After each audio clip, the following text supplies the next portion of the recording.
आज ओबीसी नेत्यांची सर्व बैठक घेणार आहात. काय नेमकं पुढची दिशा, कसं नियोजन आहे? कारण की आता ह्या कालच्या सगळ्या प्रकारानंतर राज्यभरातून अनेक ओबीसी, मागासवर्गीय, इतर मागासवर्गीय आणि दलित आणि आदिवासी त्यांचेसुद्धा जे आहेत काय मेसेज येत आहेत. हे नक्की काय आहे आणि मग आता पुढे काय करायचं. काही प्रमाणामध्ये ओबीसी समाजामध्ये मोठ्या प्रमाणात चिंता किंवा घबराट निर्माण झालेली आहे.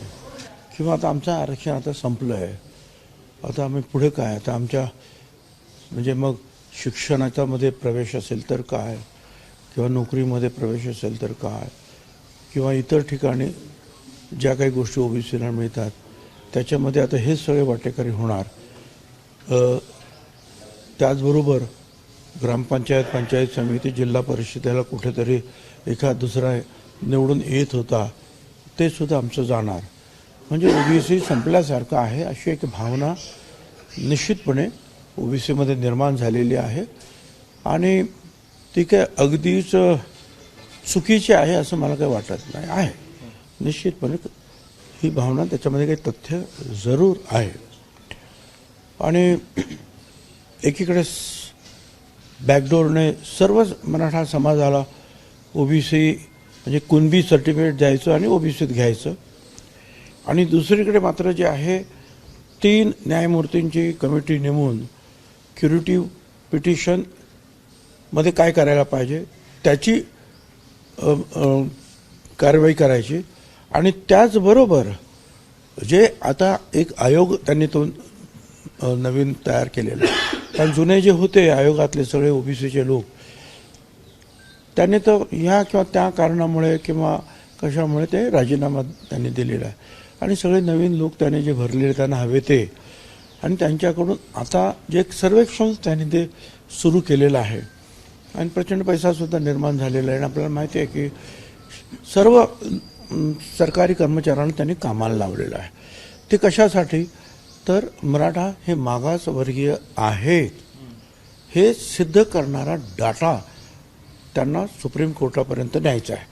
कारण मागच्या वेळेला गायकवाड आयोगाने जे काही दिलं होतं मराठा समाजाला वेगळं आरक्षण नाही, हायकोर्टानं ते सुप्रीम कोर्टानं की हा समाज जो आहे हा मागास नाही, हा आर्थिक कुठल्याच दृष्टीनं मागास नाही. हे गायकवाड कमिशनच्या त्यांचा जो रिपोर्ट होता त्याच्यावरूनच त्यांनी त्याच्यावर बोट ठेवलं की तुम्ही तर सांगता की एवढे साखर कारखाने यांच्यात, एवढे मंत्री यांचे, मुख्यमंत्री एवढे दूध संस्था आणि बँका वगैरे, मग जिल्हा परिषद, पंचायत समिती मेंबर, मग हे मागास कसे. असा शेरा जो आहे हा सुप्रीम कोर्टाने त्याच्यावर मारला आणि ते सगळं नाकारलं. तर ते कसं आहे बरोबर हे दाखवण्यासाठी हा दुसरा प्रयत्न.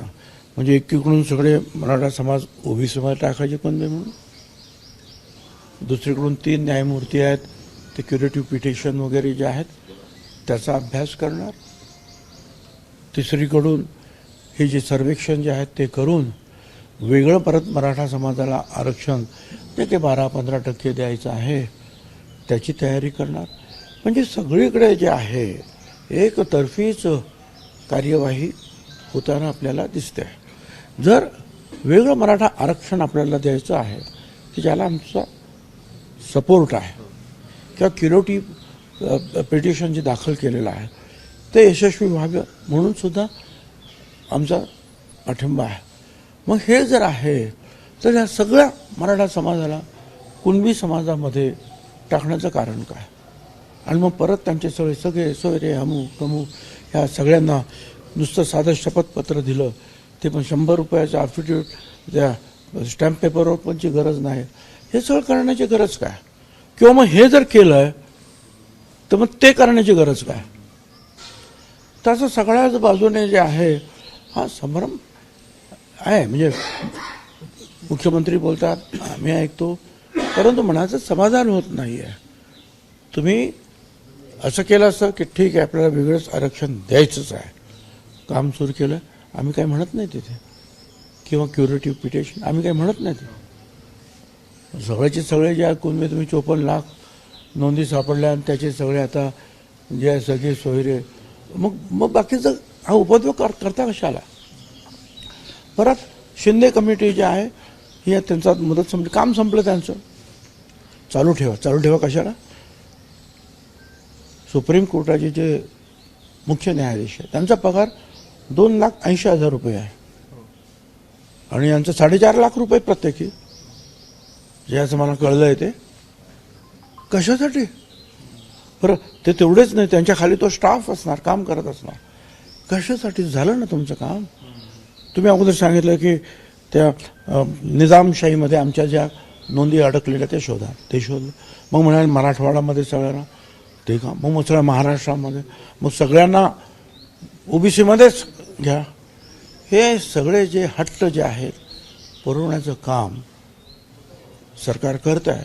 ठीक आहे, लोकांची मागणी आहे, आपण त्यांना प्रतिसाद दिला पाहिजे. परंतु तो ज्याप्रमाणे आपण म्हणतो आहोत की आम्ही कुणावर अन्याय करणार नाही, कुणावर अन्याय करणार नाही म्हणजे 54 लाख जर जे नोंदी सापडल्या आणि त्याच्या आणखी दुप्पट तिप्पट लोक ओबीसीत आले म्हणजे ओबीसीला धक्का लागणार नाही. ढकलून बुकलून बाहेर काढण्याचं काम आहे. नावाला ओबीसी आहे, परंतु त्याच्यामध्ये कुठलाही फायदा जो आहे ओबीसीला राजकीय असेल, शैक्षणिक असेल किंवा आणखीन काय असेल तो मिळणार नाही. बरं, ही सगळी मंडळी जी आहेत, परत उद्या मराठा आरक्षण वेगळं दिलं, इकडे पण मग तिकडे पण मग तिकडे पण, मग ते तुमचं ते सारथीमध्ये ते पण तिथेच, मग महाज्योतीमध्ये पण तेच. अरे आहे काय? काही कुठेतरी तुम्ही क्लॅरिटी देणार की नाही ओबीसी समाजाला? हा समाजसुद्धा मतदान करतो हे विसरता येत नाही आपल्याला. आणि मग काही लोक म्हणतात की तुम्ही 2 समाजामध्ये तेढ वाढवता. मला सांगा काय करायला पाहिजे, कुठे आम्ही चुकतो? तुम्ही कुठलं तरी एक बाजू धरून मराठा समाजाचे त्यांना न्याय द्या तुम्ही. पण सगळीकडूनच जर तुम्ही अशा रीतीने जर काही निर्णय झाले तर लोक प्रक्षुब्ध होणार. आणि त्यासाठी वेगवेगळे जे आहेत मेसेज, आज मला कालपासून जे लोक बोलतात, मेसेज पाठवत आहेत, काय करायचं विचारत आहेत. आता त्यासाठी जे आहे नक्की काय परिस्थिती राहील, त्यासाठी जे लोक आमच्याबरोबर, जे आम्हाला कल्पना आहे की ओबीसीमध्ये काम करत आहेत, सगळ्या लोकांना बोलवणं काही शक्य नाही आणि ती काही जाहीर सभा नाही आहेत. पण त्यातले जे काही राजकारणात आहेत किंवा काही नुसतेच समाजकारणात किंवा काही वकील आहेत जे आम्हाला सपोर्ट करतात, त्यातल्या काही लोकांना जे आम्ही बोलून की पुढे आपल्याला आणखी काय करता येईल त्याची आम्ही चर्चा संध्याकाळी करणार आहोत. सर, पण केंद्र सरकारची काही या प्रकरणात काही मदत घेता येऊ शकते का? आरक्षण वाढवणं म्हणा किंवा इतर गोष्टी. मी तर पहिल्यापासून म्हणालो की तामिळनाडू इतर ठिकाणी जर वाढवलं जात आहे आणि आता सुद्धा 10% त्यांनी वाढवलंच आहे EWS मध्ये. मग यांना पाहिजे तर यांना पण द्या. बरं, आता हे EWS जे त्यांनी वाढवलं 10%, कदाचित तो आंतरिक हेतू हा असावा की महाराष्ट्रामध्ये मराठा, गुजरातमध्ये पटेल, पुढे जाट किंवा काय ते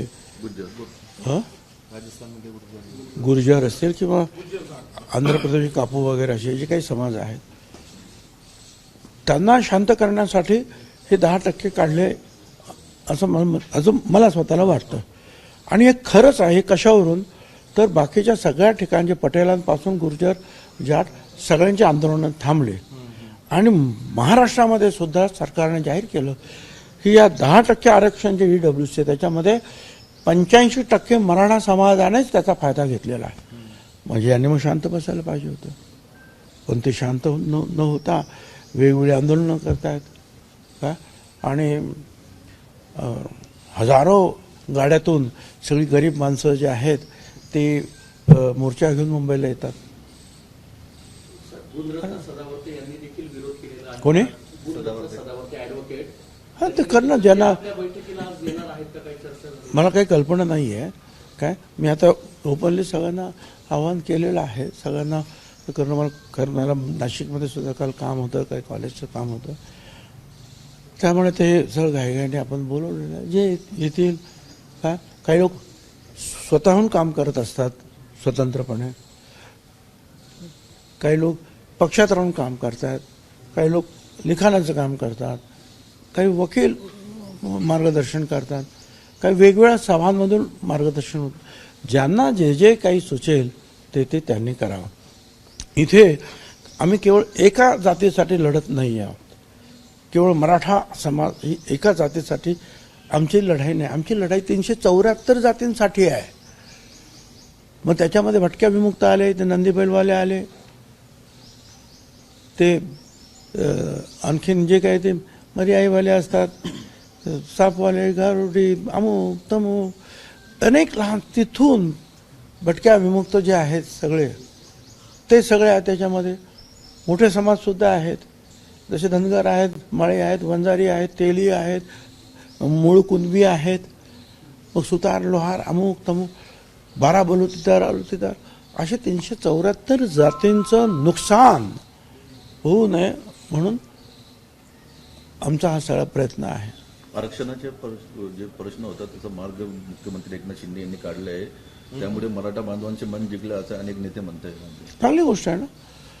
हा, त्यांना जिंकल्याचा आनंद होतो आहे आणि ओबीसी समाजाला काहीतरी आमचं सगळं संपल्याचा आनंद दुःख होत आहे. हा, आता प्रत्येकजण आपापली भावना व्यक्त करतो आहे. साहेब, ही लढाई शेवटपर्यंत सुरू राहणार का ओबीसीचं आरक्षण बचाव? तुम्हाला त्याचं कारण की सुनील तटकरे असं म्हणत आहे की ही भूमिका भुजबळ साहेबांची आहे, पक्षाची नाही. पक्षाचे नसेल, छगन भुजबळची आहे ना, बस. ही भूमिका छगन भुजबळची आहे. काय ती कुणाला पटो न पटो, मला त्याची काही कर्तव्य नाही. 35 वर्ष मी या ओबीसीसाठी लढतो, यापुढे सुद्धा लढणार. बाकी ते सगळे प्रमुख मंडळ आहेत, त्यांनी निर्णय घ्यावा. मला त्याच्याबद्दल काही दुःख वाटण्याचं कारण नाही. प्रफुल्ल पटेल म्हणा किंवा इतरांनी काही आपल्याला मदत करावी किंवा असं वाटतं आपल्याला पक्षामधून? असं आहे की ज्यांना वाटतं ते मदत करतील. काय शांत राहून मदत करतील, काय वेगवेगळ्या पद्धतीनं मदत करतील, काही विरोधसुद्धा करतील. आणि ते प्रत्येक पक्षामध्ये एक लक्षात ठेवा, ही भावना काँग्रेसमध्ये सुद्धा आहे, भाजपमध्ये सुद्धा आहे, सर्वच पक्षामध्ये, शरद पवार साहेबांच्या काँग्रेसमध्ये सुद्धा आहे ही भावना, की काहींचा पाठिंबा आहे, काहींचा विरोध आहे. मग काय करायचं? त्यावेळी मागे आपले सभा झाले, सगळ्यांचा प्रतिसाद मिळाला, परंतु वडेट्टीवार म्हणा किंवा इतर नेत्यांनी पाठ फिरवली. ही एकजूट कधी दिसते ओबीसी? मला काही कल्पना नाही, कारण त्यांनी ज्या पहिल्या मिटिंगमध्ये जाहीर सभेत तर अतिशय जोरदार भाषण करून, म्हणजे जवळपास की पक्ष राहू द्या बाजूला, पण समाज म्हणून आपण हा समोरचा जो पिवळा झेंडा जो आहे, ध्वज, तो हातात घेऊन लढूया, अशा प्रकारे त्यांचं भाष्य झालं. मला कल्पना नाही, पण दुसऱ्या दिवशी ते अचानक बदलले. ठीक आहे, त्यांच्यावर काही प्रेशर आलं असेल किंवा कोणी आणखीन समजावलं असेल, पण मनातून ते जे आहेत ते ओबीसीसाठी त्यांना काम करायचं आहे एवढं मला माहिती आहे. त्याच्यामुळे मी त्यांना काही विरोध वगैरे काही करत नाही आहे. मराठ्यांना फक्त आरक्षण मिळायचं बाकी आहे. ज्या हरकती घेण्यात येणार आहेत त्या हरकती कशा घ्याव्यात याबाबत आपण मार्गदर्शन करणार आहोत. नाही, आता मला अनेकांचं मार्गदर्शन येतं आहे, वकिलांचं मार्गदर्शन येतं आहे, अनेक हायकोर्टाने जे सगळे सोयऱ्यांच्या बाबतीमध्ये निर्णय दिलेले आहेत ते सुद्धा येत आहेत माझ्याकडे.